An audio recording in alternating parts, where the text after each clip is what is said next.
Hi, this is Steve.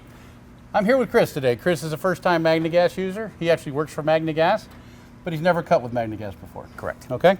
I've given Chris a small torch safety class, so we know a little bit about the safety functions about cutting with MagneGas. We're going to show Chris the user-friendly aspects of MagneGas. Okay. MagneGas. Simple properties of MagneGas. You got a fuel side, you got an oxygen side, you've got a mixed side. Okay. We're using a two-piece torch. Yep. All right. So in this aspect, I'm going to go ahead and put the torch in your hand. Yep.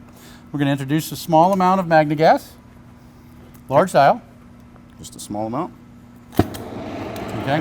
Now, the only thing we're looking for on MagneGas when we're setting MagneGas is to get it to a small feathery flame. Okay. So we just need a small amount of MagneGas.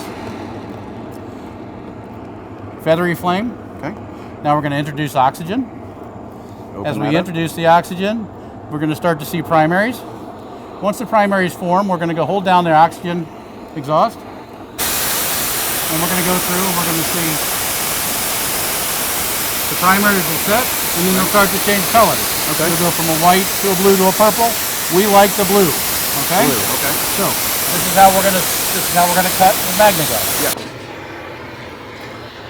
Okay, right over to the edge. The important thing is you get your torch level. Okay. With the metal you're working with. Yep.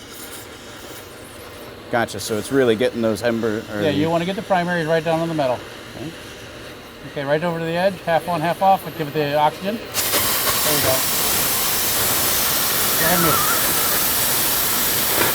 There you go. Give it something to cut. God, that's amazing.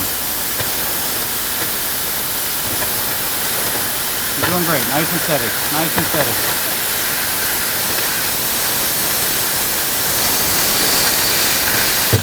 All right, nice even cut. No front end rollover. Right.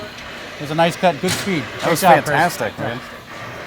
You know, I've worked with MagneGas for a long time. I've worked with the company. I've seen how we make the gas. I've seen how we do this, but I have never seen it actually cut and never done it myself. And I can tell you that was amazing. The feeling of like power, how strong it is, just cutting right through that like butter is amazing. So I really appreciate you showing me that and getting to see this other side of what we do that I haven't been with before.